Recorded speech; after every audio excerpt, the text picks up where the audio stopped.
construction ahead.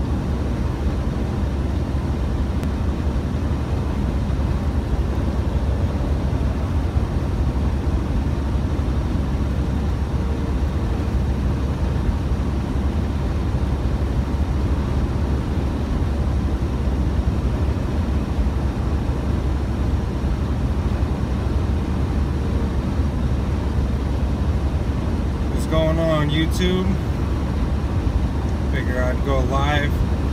It's a lot easier than making and editing a video and all that good stuff, so I don't expect anyone to hop in here, but I figure this is just a lot easier than recording something and then trying to upload it.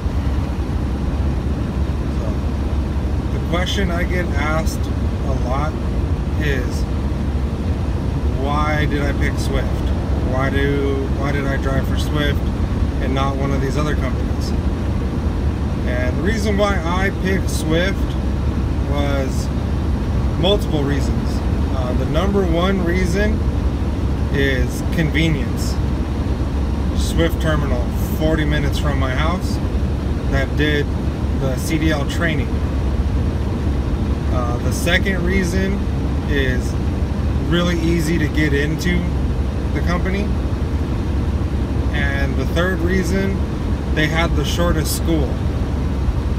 Now, I already knew how to back up a trailer from working as a yard jockey, so I didn't really need a whole lot of backing practice and, you know, doing the 90 and all that. So there was no point for me to go to one of these schools that takes a month or more and costs an arm and a leg. The Swift school was 2 weeks, and all I really needed from the schooling was the pre-trip and the behind the wheel with the mentor, because I already knew how to do all the backing from working as the yard jockey. So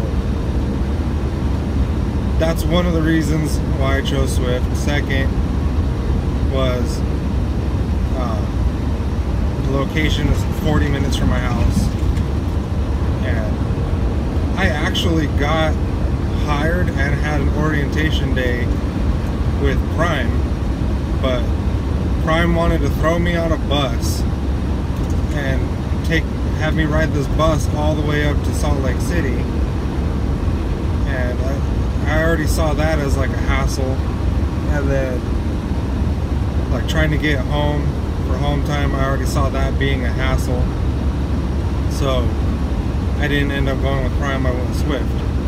And another reason why I went with Swift is when I was a kid, one of my really good friends, his grandfather actually drove for Swift, and he would bring his Swift truck home. They had like a big property, and he backed his trailer up right next to his garage, and we were little kids. He'd pay us, you know, a couple bucks so we could go to the arcade, play video games. He'd give us a couple bucks to help polish the wheels on his truck. Now, I don't know if he was the owner-operator or if he was a company driver. I just remember the trailer, big Swift logo on the side of the trailer, and, you know, helping him clean the truck, and it was like the coolest thing ever. And that's what made me want to become a truck driver. So working for Swift was just like an added bonus, I guess you could say, even though things haven't really been going all that great with Swift. But I've been here almost a year and a half, and it's an alright company. It's not the best company out there. It's not the worst company as far as companies to work for. It's probably the worst company when it comes to driver quality because of how short the school is, and I want to say at least 50% of the mentors just aren't training these students properly, and Swift's not doing a good enough job in screening these drivers. Because, like, for instance, when I went through the academy with Swift, there was a couple of drivers that when we would go do the behind the wheel practice, I would be afraid to be on that truck because they were just not paying attention, not finding the gears, hopping curbs. Like, it was crazy, like late braking. Like, I legitimately just did not even want to be in the truck when that person was driving. And to my knowledge, a couple of those people, the ones that weren't as bad, made it through. The one that was like the scariest, I don't think he made it through. But out of my class, I think we started off with like 15 students, and as far as I know, there's only 4 of us that still drive for Swift. I don't know what's going on with the rest of them. We lost a lot in the first week. We had a guy that quit because he got mad. He asked if we were allowed to wear a catheter while we drive. And we all thought he was joking around, so everybody was laughing. Even the instructor was just like kind of laughing like and kind of confused. And the dude got butthurt, and so he didn't even show up the next day. So I thought that was funny. We had people fail the drug test. So we had people fail the freaking drug test. Like, you know you're gonna get drug tested. They tell you, like your recruiter tells you, like that's part of the process of getting hired is you're gonna get drug tested. So why the hell would you come to orientation knowing that you're not gonna pass a drug test? One of the dudes that failed the drug test came all the way from like northern fucking Nevada to Southern California for the school. And when you fail the drug test, they kick you out of the hotel and out of the program, and you're gonna have to find your own way back home. So why the heck would you even waste your time? It doesn't make sense. I don't get it, but is there other companies other than Swift to drive for? Certainly. But Swift was the best for my situation. Being from Southern California, there's not a whole lot of... I mean, there's a lot of companies that are based out of Southern California, but there's not a lot of companies that are decent enough to drive for, or will hire like new students and whatnot. Plus, the other factor that was holding me back was I have felonies on my record from when I was young and stupid. They're not like crazy felonies, like I didn't murder anybody, I didn't go to prison, but I did go to jail, I went to court, I got felonies, and I can probably have them removed from my record, but at this point, like, it's kind of pointless. They're over 10 years old, and that was one of the other requirements for trying to find a company to drive for, was could I become a truck driver with felonies on my record? And I actually waited. My felonies are 12, 13 years old. So, but all the forums and Google searches and YouTube videos, and everybody's like, oh, if you got felonies, you can't be a truck driver. Like, no one will hire you. Swift hires felons. Their only requirement is that they have to be 10 years old, and it's to their discretion. So if your felonies are 10 years or older, you can start the process, but they want to know what your felonies are, what your charges were, did you go to prison, all that good stuff, and then they decide if they want to hire you or not. So that was the other thing when it came to trying to find a company. Now Prime was willing to hire me with felonies because my felonies were over 10 years old. But Celadon, which that was like the last choice was to go to Celadon, because I've heard horror stories from that place. But they hire felons if your felonies are 7 years or older. So that was an option. It was like worst case scenario type option. Now, would I recommend other people to come to Swift? Sure. But I don't recommend anybody staying at Swift for the rest of their life if you plan on being an over-the-road truck driver. If you want to get into a company that's quick and easy to get into, you have enough common sense to know how to drive a truck and not crash, then come to Swift, get your year experience, and then start working on your master plan. You know, I did 6 months OTR. I did 6 months as a local driver. And being a local driver wasn't bad. I was home every night. I was home every weekend. The downside to being a local driver is they work the hell out of you. And there's really no room to move up. You can move from account to account and move up that way, but you hit a cap and you can't go above that cap. So I did the local thing because I had a newborn at home and a wife at home, and I really wanted to be around as much as possible. But now my daughter's a little older and I came back out here over the road so I can start my process of building my own fleet. Now I've already been doing the research as far as building a fleet within Swift, and it doesn't make sense from a business standpoint. You know, becoming an owner-operator at Swift is definitely better than being a company driver at Swift, but at the same time, it's not going to pay you a whole lot more.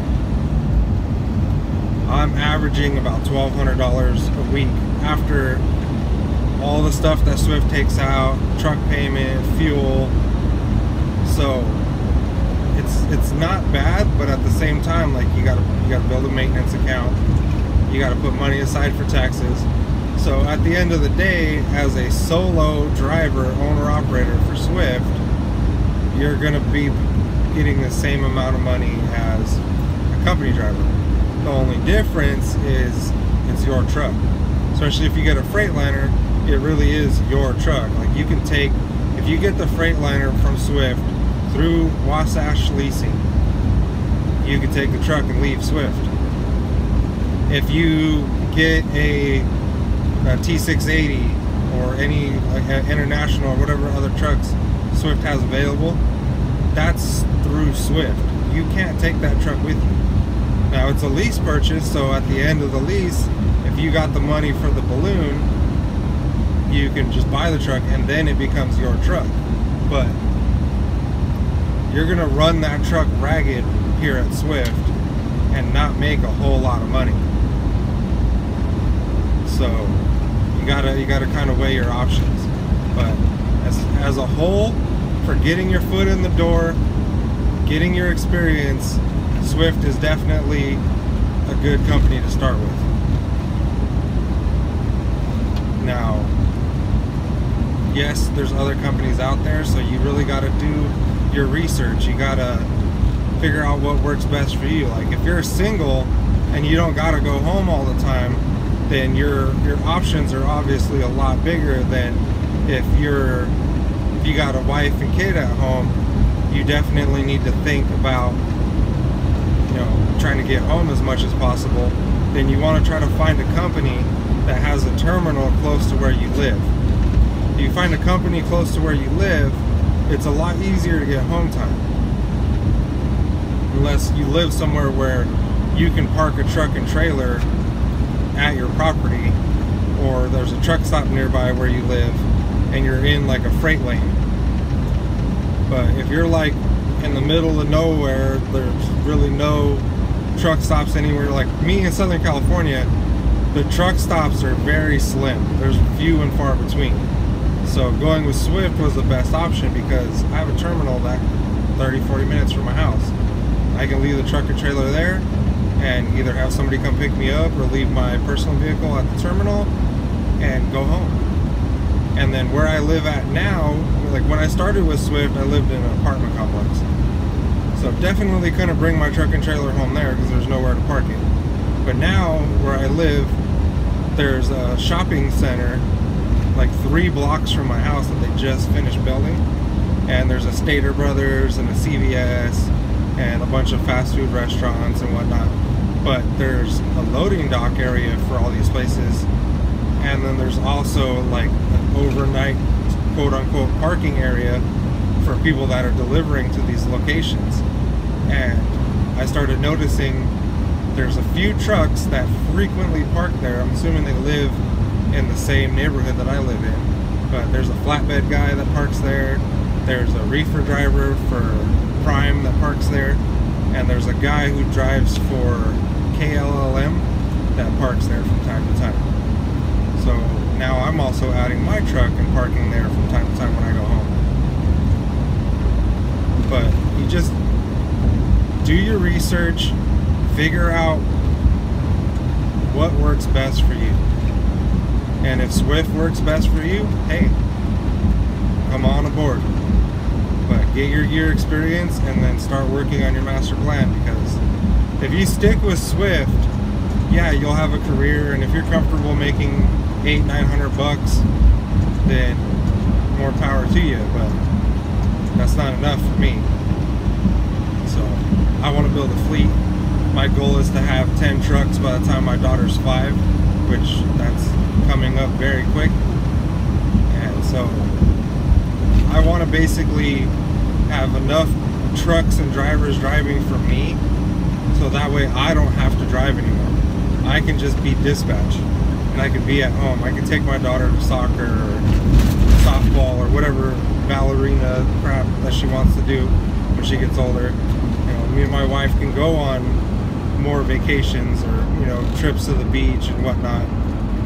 I have a race car at home that I've been building for who knows how long, that needs my attention because it doesn't run and it's a long way from being running again, and I'd like to have more time to do that stuff with my friends. So being an over-the-road driver, you definitely don't have a whole lot of time for that kind of stuff. So my goal is to have like 10 trucks and not have to drive anymore. So, alright, my little live video. Stupid thing. If you have any questions, go ahead and post them after I finish this so that I can see them, and I'll answer any of your questions that you got. I appreciate the 1 or 2 people that came in here. I appreciate the 1 like. I don't do this YouTube stuff for money. It doesn't matter to me. I kind of just do it as a hobby to pass the time. Alright, that's it. See y'all later.